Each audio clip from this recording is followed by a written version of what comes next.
Je sais qu'il y a une grosse question qui revient souvent, c'est la question du couloir humanitaire, c'est la question de la réouverture de l'aéroport de Goma pour permettre d'accueillir les besoins, les biens dont on a besoin pour apporter l'assistance à nos populations. Alors, il faut savoir que le monde de l'aviation, parce qu'ici nous sommes dans l'aviation, est bien organisé.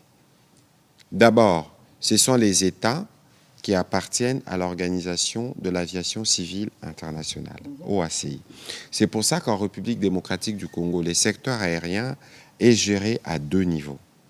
Évidemment, il y a le niveau politique au niveau du ministère du Transport, mais nous avons la RVA d'une part, qui gère tout ce qui est infrastructure. Nous avons l'autorité de l'aéronautique civile qui s'appelle AAC, qui gère tout ce qui concerne les différentes autorisations. Je vous donne un exemple.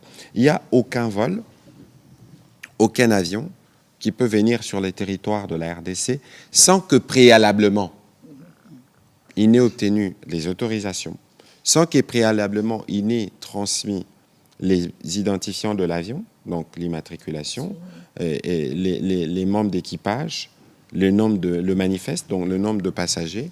Et ce ne sont que, après avoir présenté tous ces documents, que l'AAC délivre un document qui vous permette de survoler le territoire congolais. Parce que, qu'on ne vous trompe pas, les avions sont guidés. Lorsque vous voulez entrer dans l'espace aérien congolais, même si vous devez atterrir à Goma, ne devez-vous pas passer par Kisangani ou par Kindu? Et puis, les aéroports sont codifiés dans le langage des spécialistes. Et donc, c'est illusoire alors de penser, parce que si c'est Pantin qui occupe les provinces ou les villes plutôt de Goma et des Bukavu, avaient, eux, la légitimité moindre, ils auraient déjà commencé à utiliser ces aéroports. Voilà. Il n'y a aucun aéronef qui peut, dans ces contextes où nous avons émis un NOTAM, c'est un signalement que nous avons fait à l'OACI pour dire qu'aucun avion ne peut atterrir ni à Goma, ni à Bukavu, du fait de cette occupation rwandaise avec leurs supplétifs. Et donc, dès lors qu'on a pris ces décisions, aucun avion ne peut atterrir. Et donc, l'idée ici, parce qu'il y a une urgence humanitaire, parce qu'il ne faut pas oublier même en droit de la guerre, quels que soient les contextes, on laisse toujours un couloir pour apporter de l'appui à ceux qui en ont besoin.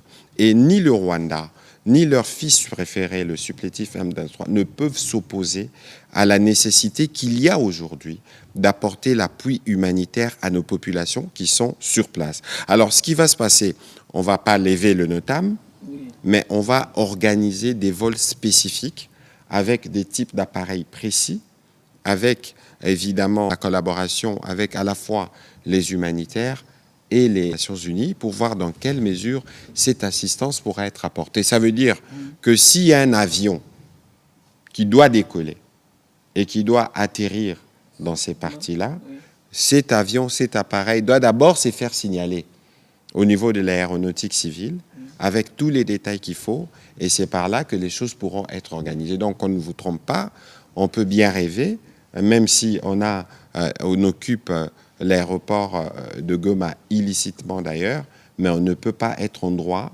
de décider du trafic qui doit y être fait. Donc ça doit être quelque chose de bien clair, de bien précis.